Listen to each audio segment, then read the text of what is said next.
This video is powered by the pros at Pascal Air Plumbing and Electric. Arkansas owned, Arkansas operated. GoPascal.com.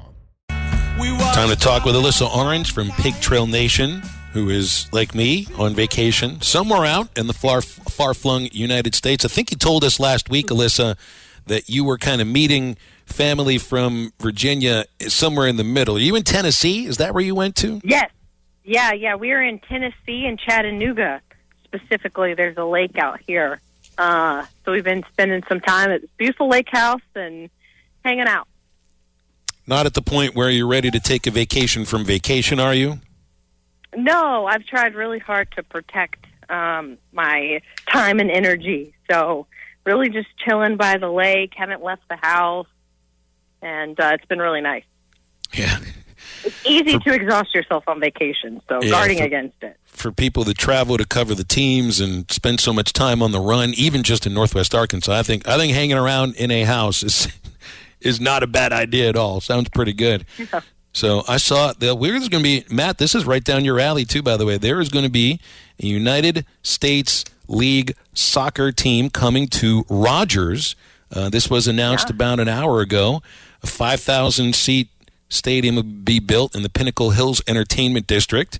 We're going to have professional soccer in Northwest Arkansas. Is this the same league, Alyssa, that the Little Rock Rangers are in?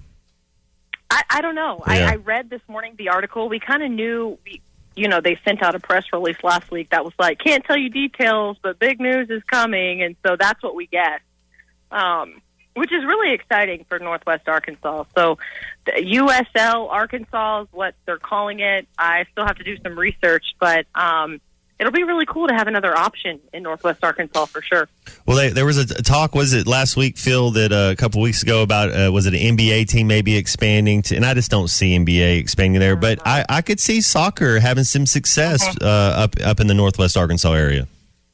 Well, I think you kind of think about not competing with the University of Arkansas, and that's the biggest thing that I think when you look at the Naturals holds them back, is because you have such a good team with the Razorbacks, and there's so much energy devoted to that it hurts the Naturals up in Northwest Arkansas. And so you don't really want to compete with what they've got going on. They don't have a men's soccer team at Arkansas, so that is really helpful, and the sport is growing. They're going to play the women and the men are going to play at this new stadium, and you see what Colby Hale has done with the women's team has also grown in popularity. They sell out their games, their SEC games at the Razorback Field. So I think that's maybe a big part of that success is not competing with the Razorbacks. And we got the World Cup coming in a couple of years. You got Messi coming to Miami. You got other things going on. I think that if you're going to kind of get on, this is a good time to get some soccer fever in the air. Yeah, get on the boat now before it sails past you, and now you're being reactive instead of proactive. Wonder if it'll be a different crowd too. That becomes hardcore fans of that team compared to a statewide thing across Arkansas. And it does. I mean, it looks like it's the same league as the Rangers, Matt. Although I know the USL has like 4 or 5 different levels, tiers, all sorts of different. So I'm not sure, but it'd be kind of cool to have a Central Arkansas versus Northwest Arkansas thing. They tried to sell that as a major rivalry with the Travelers and the Naturals, but that doesn't really work in minor league baseball. And there's a lot of imports up there too, as far as Walmart people, Tyson people, other corporations that come in that aren't really necessarily Arkansans. Yeah, I thought the same thing. I mean, that was going to be my answer, is how many people come to Northwest Arkansas because of Walmart and Tyson and J.B. Hunt that aren't from the area, that are from different backgrounds. I think it's why the Waltons have had such success bringing mountain biking to the area and building up that, because it is something different. And so soccer kind of fits that mold too, and it's something that's like, oh, well, we don't really have this, so we'll just all be unified behind this one team, as opposed to, if you're not a Razorback fan, I'm talking, specifically Pig Trail Nation coverage, I don't do much for you. So I think it's a different audience for sure. When's the last time, speaking of bringing stuff in, you've been to Crystal Bridges up there? Because that's pretty cool little spot. Oh, it's beautiful. We went on my birthday last year. I wanted to go see the We the People exhibit that they have up there. big history nerd. So that was really cool. And I went up there with the family. And I think that's the last time I've been up there, but it's beautiful. Media days next week, Alyssa. That's why you're taking vacation this week, I'm sure. Coach Pittman will be speaking. I don't know exactly the time of the day, but it's a week from today. He's got KJ with him, Rocket, Landon Jackson. Who else would you have liked to hear from? Or maybe the question would be better asked, who do you want to hear from first once camp starts? Yeah, I'm really curious about this DB room. But I don't know who you bring from that room. Maybe Malik Chavez, possibly. Maybe McLaughlin? It's not really a big... Yeah, maybe McLaughlin. But I really want to hear from those guys. I honestly thought they'd bring Bo Limmer or Brady Latham, an offensive lineman, with them on this trip. I feel like in the past couple of years that they had, Travis Swanson went his senior year. You had now I'm blanking on people's names. But they always have so much fun. Like those offensive linemen, Frank, they go and they have so much fun with the media. And that's the kind of personalities that you love on those days. I think Rocket's going to be great, but we'll see how it goes. Well, let's look at this schedule here, and I wonder, Bet Saracen has just for conference wins 3.5 as the over/under. Bet MGM has Arkansas at 6.5 for the over/under. I'm inclined to go over on both of those because I think Arkansas takes care of business both at home and in the non-conference. The question is, what road game, and I'm classifying A&M as a road game, what road game is gettable for this team? Yeah, I think it might be that A&M game because of how close it's been in recent years, and they won 2 years ago. They should have won last year, and, we could talk forever about that game. But it's going to be tough to play at Alabama. It's going to be tough to play at LSU. And it's going to be tough to play at Mississippi. And those games are all in a row. So of all of those games, I think you get that Texas A&M game and a win under your belt, and then hope you survive the next three.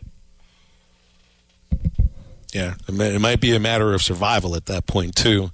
Yeah. Does Petrino scare you as much as everybody else does? We got a lot of texts coming in that they're already feeling like giving up on that game against A&M because of the offensive coordinator and how much of a genius he is. And I get it, too. It's like the only thing he's got to worry about is calling plays and worrying about the offense and doesn't have to speak to the media or anything. So maybe they're right. I definitely think you have to take it seriously. We saw what Petrino did coming in with Missouri State last year, but he was coming in to Fayetteville for the very first time since he left, and he had a lot of momentum and a chip on his shoulder for that game, obviously. I'm just curious how this relationship with Jimbo Fisher is going to work and watching that from afar. And so as long as those two don't butt heads, it could be scary. But 5 games in, those two might not like each other very much. So we're about to find out.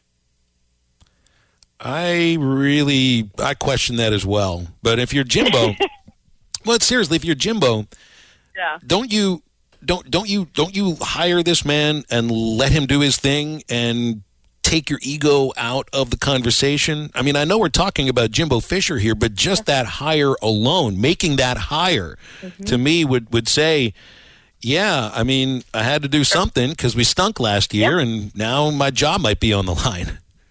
Well, yeah, absolutely. You have to. Can you? Is the big thing.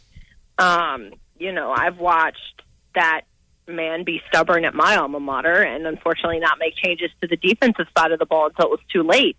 And it suffered for a while. And so sometimes it's a lot easier to get out of your way during the off season when nothing's happening.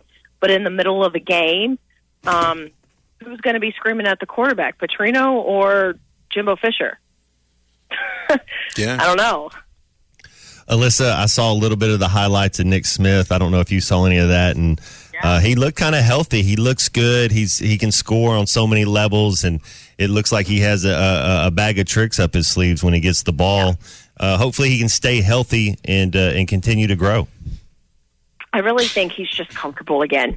I think he's finally kind of back to form. He looks comfortable on the court right now. And again, we don't really know what it was with Arkansas, if it was a true injury or if it was just a precaution, and we might not ever know. But he's finally, he's pro now. He signed a contract. There's money in the bank, and you can be free to play and not worry about hurting yourself or tweaking something that's going to impact that kind of draft stock. So now we're seeing a freer Nick Smith Jr. than I think we were ever going to see in college. Well, I don't know if he feels. I would imagine for look, when you're a first-round pick of a franchise, there is pressure put on you, but it isn't pressure to right now be a 35-point scorer, be a franchise savior immediately. Nobody ever expects that as a rookie. They just want to see some kind of natural positive progression. I think with Nick, the pressure was there immediately. Once you got to, even the day he signed, the pressure just starts to build. They were talking national championship, right? You're right, Phil. It's a totally different kind of a pressure. I mean, it's a tougher game that he's playing, but the team isn't on his shoulders, as I think a lot of us kind of expected it would be at Arkansas. Yeah, and I think so too. And I think he was a first round pick, but he was still Charlotte's second pick. So if you want to look at who the pressure is on, you could say it's on Brandon Miller because he was their first pick in the draft. And Nick Smith is over here like, all right, well, I'm going to just play my game because that guy's got to justify why he went second overall. And that's kind of what you're seeing. But yeah, you're absolutely right. When he came to Arkansas, it was, you're supposed to facilitate a national championship. You're supposed to be the focus. And then you have, your supporting cast, and it really turned into Anthony Black is the focus, and everyone became the supporting cast, and Nick only played, 16 games. So it just didn't really go the way Razorback fans expected it to go. I think Charlotte fans, if there is any pressure, it's going to be on why did you draft Brandon Miller as opposed to why you drafted Nick Smith Jr. BetOnline is your number one source for all your betting needs. Get the latest odds, lines, and matchup reports for baseball, boxing, golf, and more. BetOnline continues to be the fastest and easiest way to place your wagers, including live betting and your favorite casino and card games available to play right from your phone. Head to the website or use your mobile device to sign up today and get in on the action. Remember to use our promo code BELIEVE, that's BLEAV, for your 50% welcome bonus on your first deposit. Bet online, where the game starts.